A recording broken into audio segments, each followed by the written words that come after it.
What's going on, guys? Welcome back to the channel. In today's video, I wanted to follow up on a lot of the information that we've been talking about as far as blocking is concerned and offensive line is concerned within CFB 26. I feel like I've definitely gotten a bunch of questions regarding the best way to upgrade players, and more so which archetypes are the best for upgrading players within CFB 26, and I've tried to answer those questions in the comments when I could, but I also think it is really worthwhile to mention to you guys and kind of show you some slightly detailed examples as to why which archetypes are better for upgrading and whatnot, and how to go about doing that, how to go about targeting the right players that will upgrade the best for your team. And I'm going to talk about offensive line and tight ends kind of as a unit today, because in most formations within the game, outside of,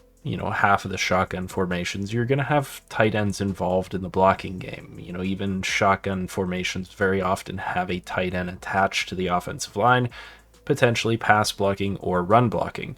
So let's go ahead and talk about offensive linemen. And really, most of the offensive line positions are exactly the same as far as which archetypes are actually available, especially within recruiting. But realistically, it's going to be the same across all offensive linemen, and the positions that, or the archetypes that I'm going to recommend for you at the offensive line positions are going to be the same for pretty much every single offensive line position. If we go ahead and just, take a look at some recruiting prospects as an example, you do have the athletes, which are generally agile archetype players, but you also very often will see well-rounded, raw strength. Occasionally you'll see some pass protector centers, and the center position is actually maybe one of the best positions to go off of as far as what can yield you the best offensive lineman. I've actually heard some people say that they really prefer the raw strength offensive lineman because they can get some of the abilities that are going to allow you to prevent block shed attempts and those types of things, but they don't upgrade the best. And I'll show you some examples here with the offensive line with LSU, and this, keep in mind, was on base 100 progression going from one season to the next, and I was also able to bring in Roderick Kearney as a transfer.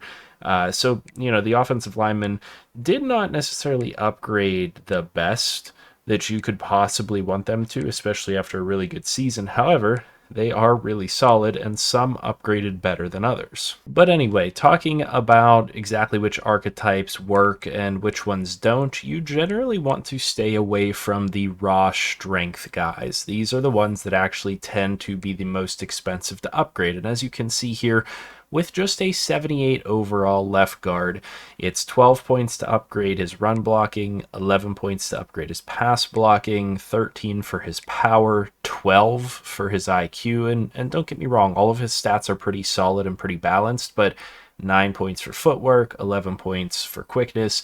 Overall, they are very expensive to be able to upgrade, and oftentimes they come in with some of the most skill caps that's going to prevent you from upgrading those guys well in the long run.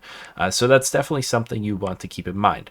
What I prefer at all offensive line positions is actually the well-rounded players. The well-rounded players, in my opinion, tend to come in with the best upgrade capability. So you can see here, 3 points to upgrade the pass blocking, even though the run blocking for this guy is way higher, 5 points to upgrade his run blocking. You can still upgrade his power for about the same. You have IQ at 3 points, footwork at 3 points, and quickness at 6 points. And really, I mean, they're both impact players. Lee here is a year younger, so I'm sure that does impact things a little bit. But for the most part, you're going to notice that those raw strength guys are really expensive to upgrade and really difficult to upgrade. The other thing that I would mention here is that pass protectors are generally only going to be effective for you on the outside at left tackle or right tackle. And pass protectors can be a little bit more expensive than well-rounded players to upgrade, and very often they can come in really capped out on their run blocking, and that could really limit those players. Being a pass blocker at any position that can't run block is not going to bode well for you in CFB 26 at all. Generally, you're going to need all of your players to be able to run block. And if they can't run block as like mid 70s up into the 80s, for all of their run blocking ratings, they're not going to be very effective for you in the long run. So you definitely want to focus on players that have run blocking upgrade capability, at least, something like Weston Davis here into the high 70s. I know his run block finesse is really high, but his other ratings are right about at a serviceable level. You would want most of your offensive linemen to have that type of run blocking capability. But again, what I would recommend for you, above those types of players is going to be the well-rounded players. The well-rounded players are going to be your best upgrade opportunity, and they come in with the most well-rounded stats. They are kind of true to the name. If you do go with raw strength players, they tend to be better centers. Generally speaking, your raw strength guys are going to have things like the strength and the impact blocking and oftentimes the size that is necessary to move big defensive tackles and whatnot. But again, your left guard, your right guard need to be more agile or more athletic, and so the raw strength guys don't often fit in there, and oftentimes those raw strength guys just can't get good enough run blocking to play those guard positions, and the guard positions are some of the most important for those run blocking capabilities.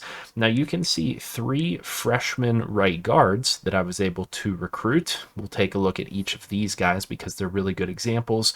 A 5-star right guard that comes in as an 80 overall, and he comes in as an agile archetype. He is going to have, relatively inexpensive upgrade capability for a lot of his attributes, but again, still a little bit more expensive than you might expect for things like IQ and whatnot, which aren't very high on him. I think it was 4 points for him, but we were looking at like 3 points for the well-rounded guy that we were looking at before. But again, he's coming in with 80s and serviceable numbers across all his pass blocking stats, 80s and serviceable numbers across all of his run blocking stats. If we take a look at these 2 well-rounded players, they also come in as really effective players. 4-star freshman right here coming in with really nice run blocking, really nice pass blocking, really solid power statistics, just lacking a bit in the IQ area. But you can see his IQ is super cheap to upgrade, and it's going straight to awareness.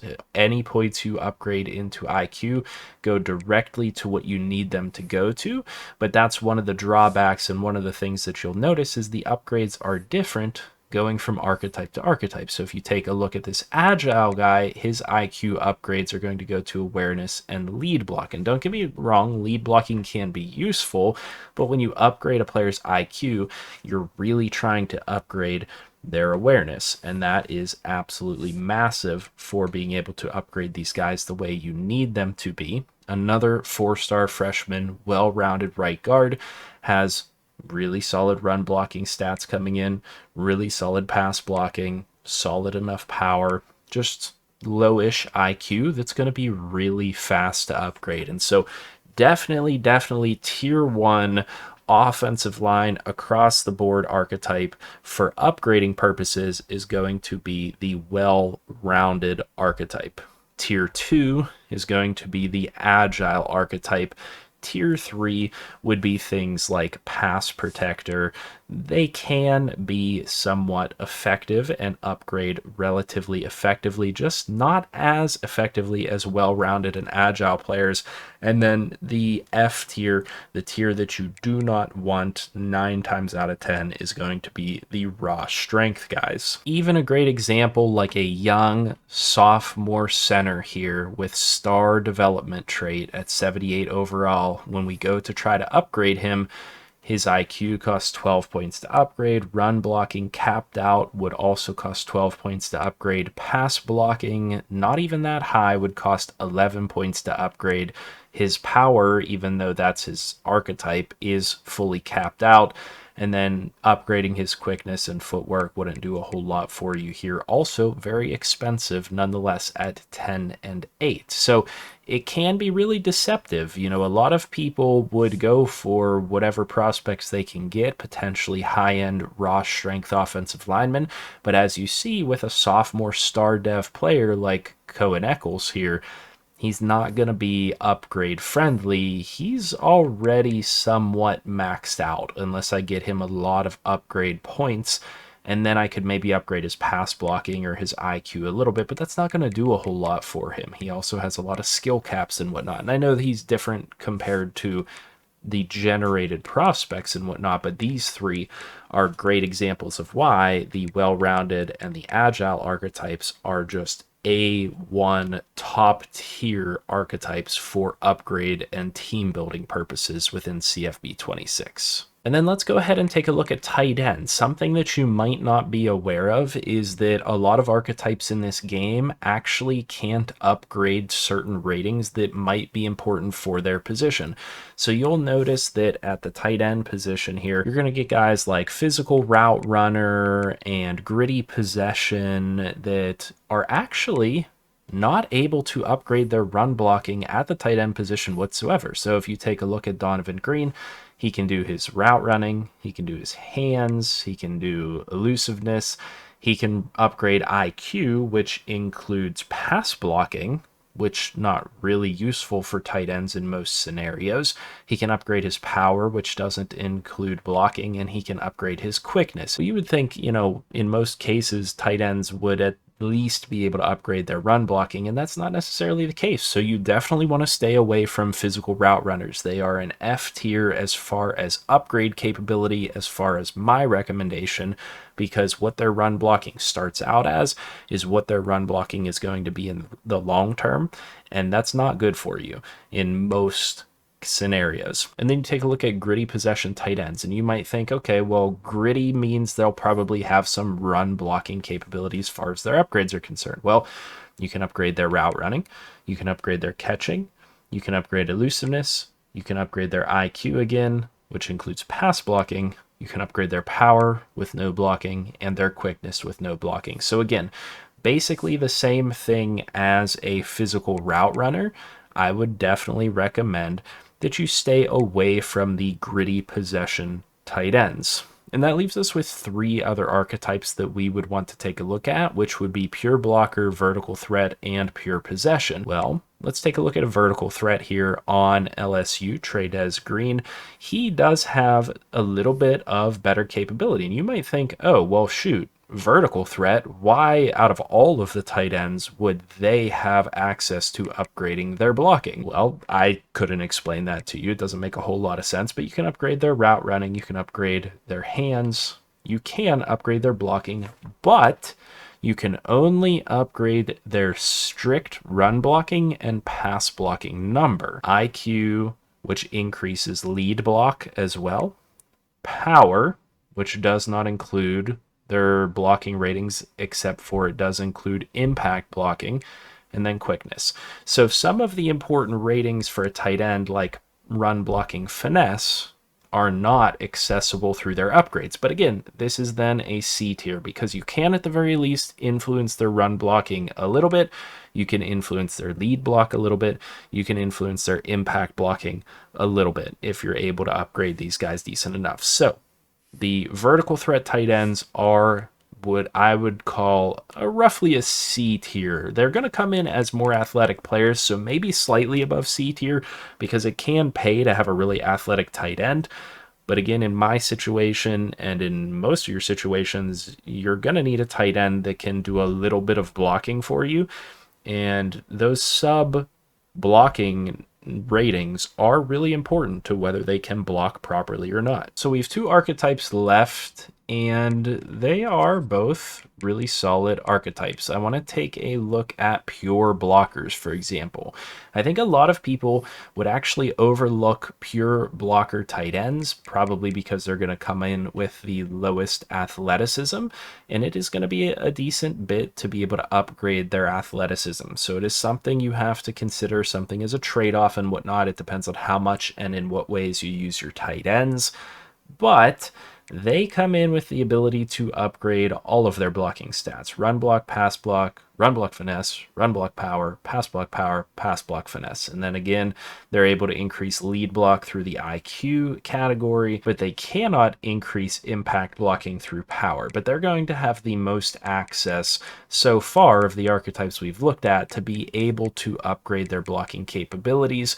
Very often, they're going to need a lot of upgrades. Their upgrades aren't necessarily expensive, but they're going to come in with lower hands, route running, and those types of things. So they are generally a little bit more of a project if you want to get them involved in the pass game. So I would put them right alongside the vertical threat archetype as far as their ranking is concerned, because vertical threat's going to be more passing focused with the ability to upgrade run blocking.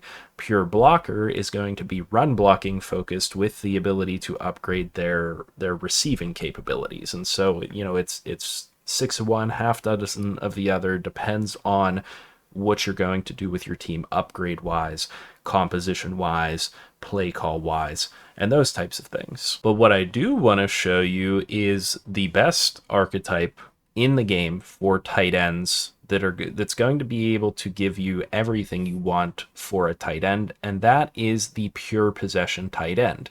These guys are generally going to come in as athlete players at the tight end position, so it gives you even more flexibility to be able to do more with them if you end up needing to do so.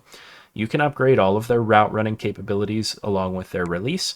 You can upgrade all of their hands capabilities, and then you can upgrade all of their blocking capabilities as well. It's all there: run block, run block power, run block finesse, pass block power, pass block finesse. You can increase their lead block awareness and ball carrier vision together.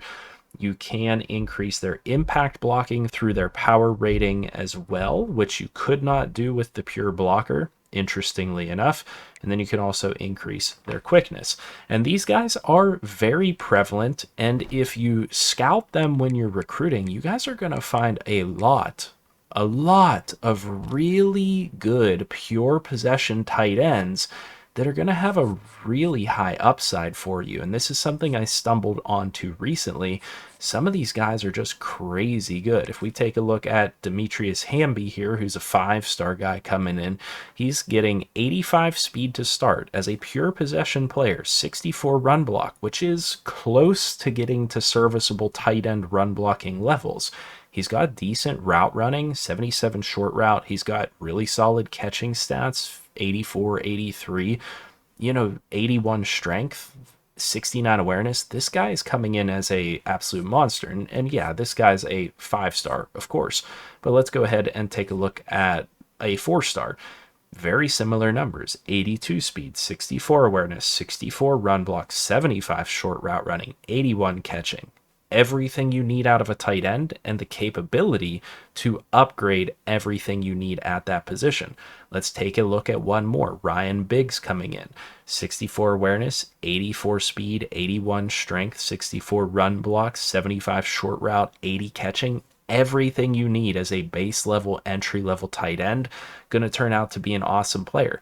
And the awesome thing on top of that is that very often the CPU and even other users in Dynasty mode are going to completely overlook tight ends. And this is a really solid part to upgrade your run game. If you want to upgrade your run game and even your passing game with these pure possession guys, if you want to upgrade your offense, this is an easy way to do it because they are very often overlooked. They're started to be recruited later into Dynasty mode. You can get these guys, especially if you focus on them early, you can get some really good players here, even with lower overall schools, with lower team grades and whatnot. These guys can be awesome. And to be truthful with you, I've found some really solid 3-star players at this position and archetype as well. So you can get a lot of bargain finds that are pure possession archetype athlete tight ends.